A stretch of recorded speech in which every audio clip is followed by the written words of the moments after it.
peetakse mingit maagiliseks ägedaks tehnoloogiaks, et kui see QR-kood juba on, siis on ta turvaline ja hea. Kas kibidutõrjet on ikka naljakas või?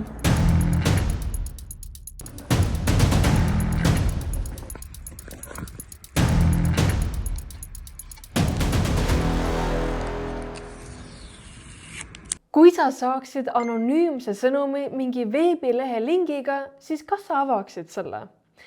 Tõenäoliselt mitte. Aga kui see sama link on peidetud armsasse mustvalgesse QR-koodi, siis me kohe skännime, ilma mõtlemata. Lihtsustatult on QR-kood pilt, mis peidab endast teksti või linki. Telefon loeb selle sisse ja viib sind otse mingile lehele. Mugav ja kiire ja just sellepärast on QR-koodid muutunud nii tavaliseks meie igapäevaelus. Restoranides ei ole enam teenindajaid, vaid lauakillas kleeps. Hauakividel ei ole varsti enam isegi nime, Kahootis osalemiseks ei pea sisestama enam pikka koodi, vaid lihtsalt skänni. Piletid on muutunud digitaalseks, rendid tõuks, skänni info jaoks ja nii edasi. See on meil juba lihasmälus, aga mis siis, kui see QR-kood ei vii sinna, kuhu sa arvad? Lennujaamades on olnud neid juhtumeid, kus lubatakse tasuta upgrade'i.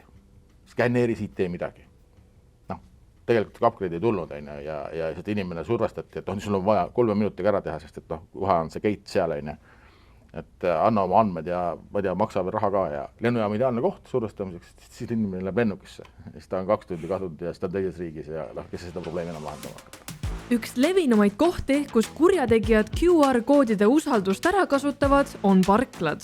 Näiteks Ühendkuningriikides kleebiti võlts QR-kood peaaegu iga parkimisautomaadi ja sildi peale. Autojuhid skännisid neid ja arvasid, et nad maksid parkimise eest, kuid tegelikult läks see raha otse kelmide tasku. Ühes juhtumis kaotas naine 467 €, sest ta sisestas oma pangaandmed läbi QR-koodi avanenud veebilehele nagu tavaliselt. Ainult et tavapärast polnud siin midagi. Nii QR-kood kui ka veebileht oli fake. Kõikide parklate peale kokku on kahjud ulatunud hinnanguliselt miljonitesse. Indias ehtepoes avastati, et töötajad olid salaja vahetanud välja poe ametliku QR-koodi. Kõik kliendid arvasid, et nad maksavad otse poodi, aga tegelikult jooksis raha otse töötajate isiklikele kontodele. Skämm kestis mitu kuud, kuniks lõpuks audit paljastas, et müügist saadud numbrid ei klapi. 3 töötajat varastasid kokku ligikaudu 77 000 €. Aga asi ei piirdu sugugi lihtsalt raha varastamisega. Sa ei vaata, kuhu minna, kuhu sa lähed. Kui sa sisestaks seda aadressi, et mingi www.igavasti kole koht, siis sa tõenäoliselt nagu ei sisestaks seda, mõtleks, et see vist ei ole see koht, kui minna tahan. Aga QR-iga klõps mindud. Kas kibidutõrjet on ikka naljakas või? Ei. Tulevikku on või tulevikku?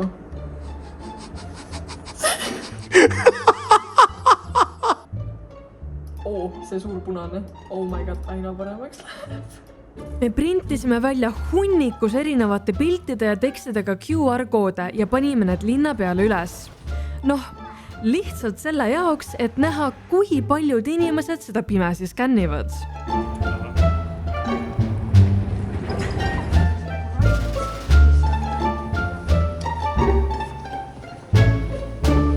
Mu fake QR-koodi skänniti praeguseks hetkeks 309 korda. 309 inimest võttis aega, et skännida täiesti tundmatut, võib öelda, et isegi veidrat pilti. Lihtsalt inimlikust huvist. Meie QR-kood viis lihtsalt pildile, mis ütles, et ära skänni kõike, mida sa näed. Aga see oleks saanud palju halvemini lõppeda. Kurjategijad peidavad QR-koodidesse pahatahtlikke veebilehe aadresse, mis viivad võltslehtedele või rakendustele.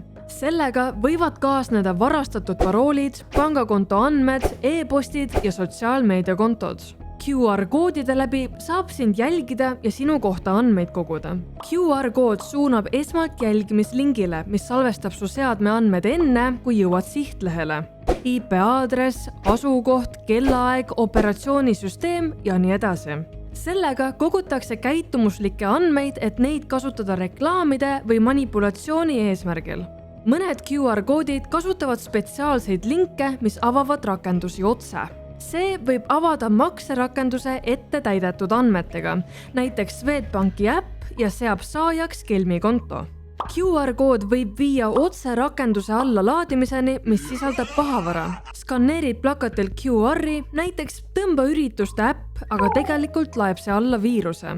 Sellega kaasneb andmete, kontaktide või pangainfo vargus. Samuti võib juhtuda seadme ülevõtmine. Ma ei soovitaks mitte kunagi QR-i poolt algatatud sessiooni käigus hakata mingit tarkvarra oma telefoni laadima.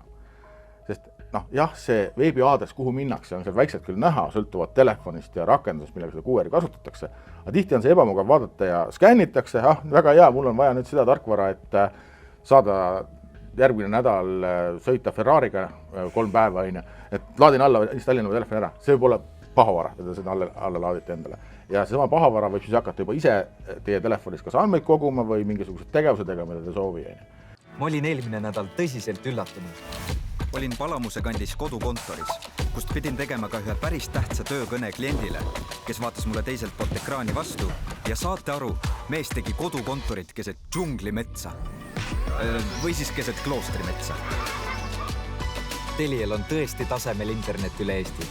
Telia, tõsiselt hea taevaskojast põrgupõhjani. QR-koodid võivad automaatselt ühendada sind pahatahtliku Wi-Fi võrguga. Kui sa ühendad ennast süütusse Wi-Fi võrku, võib see tegelikult olla häkkeri enda jagatud net. Läbi selle saab ta näha kõike liiklust su telefonis. Kui sa juhuslikult panka sisse logid, olles tema Wi-Fi võrgus, näeb ta kõiki sinu andmeid. Ja mis ma siis teen, kui ma olen juba ämbrisse astunud? Kui nüüd oma isikuandmed seda ära antud, juba niimoodi, et tundub, et nüüd nagu kratidele ja PIN-koodid on ära antud ja pangakonto on tühjaks tehtud. Ja siis kindlasti tuleks anda teada politseile. Sest isegi juhul, kui nad ei suuda seda raha tagasi tuua, siis nad saavad vähemalt järgnevate inimeste puhul need hoiatada ja hoolitseda selle eest, et need kratid oleks natuke elu raskem. Just, et kui need andmed on nagu kuskile tunned, et valesse kohta antud, siis tasub olla ettevaatlik kõikide nendega, kes ütlevad, et nad teavad, kes sa oled ja kus sa teed ja et soovivad kuidagi sellel moel usaldust võtta ja raha välja pressida. Mis veel? Kui te olete tarkvara installeerinud, mis tundub, et sul seda tegelikult tarvis ei ole, siis see tasub lihtsalt ära kustuda. Et telefonist remove ja kogu lugu. Võib-olla ta on midagi muud ka korda saatnud, aga seda niimoodi võib-olla väga lihtne ei ole tuvastada. Kui hakkab kummalisi asju juhtuma, siis tasub telefon täiesti tühjaks ja puhtaks teha. Võtsin ühendust ka politseiga ja kahjuks on kelmid jõudnud juba Eestisse. Alates 2024 aasta algusest on registreeritud kokku 13 juhtumit, kus inimeste petmiseks kasutati QR-koodi. Suurim tekitatud kahjusumma oli ligikaudu 5500 eurot. Skeemid olid mitmekesised. Facebook Marketplace'i pettused, TPD nimelised fake kulleri teated ning pettused Maksu- ja Tolliameti ja Eesti.ee kontode varjus. 13 juhtumit ei ole massiivne laine, aga piisav tõestus, et see ei ole lihtsalt teooria, vaid vägagi reaalne probleem. Ja ma ei usu, et see number nii väikseks jääb. Võib-olla tihe juhtum on see, kus tuntud brändide QR kleebitakse üle.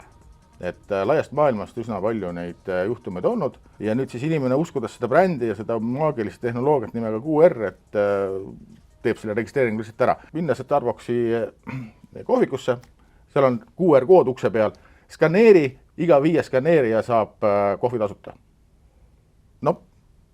Miks mitte? Eks ole, et ma tahan tahta. Kui ta siis küsib, et anna oma andmed ja muud asjad, tundub loogiline ja nad tahavad midagi vastu saada. Aga tegelikult võib-olla kleebiti sinna kratide poolt 5 minutit tagasi see QR-kood. Ja Starbucks ei teagi sellest midagi. Varsti saab teada, keegi küsib, et kus nüüd kohvi on, ja siis tõmbavad selle kleepsu maha. Aga selle aja peal on seda palju inimesi läbi käinud. Õnneks ei ole kõik lootus kadunud. Me saame vältida neid ebamugavusi lihtsalt sellega, et me oleme teadlikud. Ja muidugi, kõige turvalisem on tegelikult üldse mitte QR skännida ja kõige turvalisem arvuti on see, mis ei tööta. Aga tegelikult veel need QR-id on vahest mugavad, et sama toidukoha näide.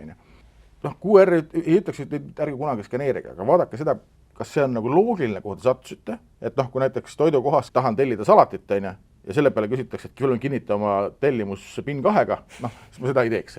Et mina ütleks, et kui hakatakse küsima isikuandmeid, ma seda QR-i kaudu ei jagaks kui on, küsitakse PIN-koode, siis mitte mingil juhul. Kui soovitakse telefoni hakata tarkvara installeerima, siis QR-i poolt algatatud, siis soovitan seda mitte teha. Ja maksete puhul jah, need maksed on ja need on aina levinumad, et QR-maksed väikestes summades. Tasub üle kontrollida, see summa on ikkagi see, mida te soovite tasuda. Sa ei pea olema nüüd iga QR-koodi üle paranoiline. Piisab vaid sellest, kui oled veidi ettevaatlik.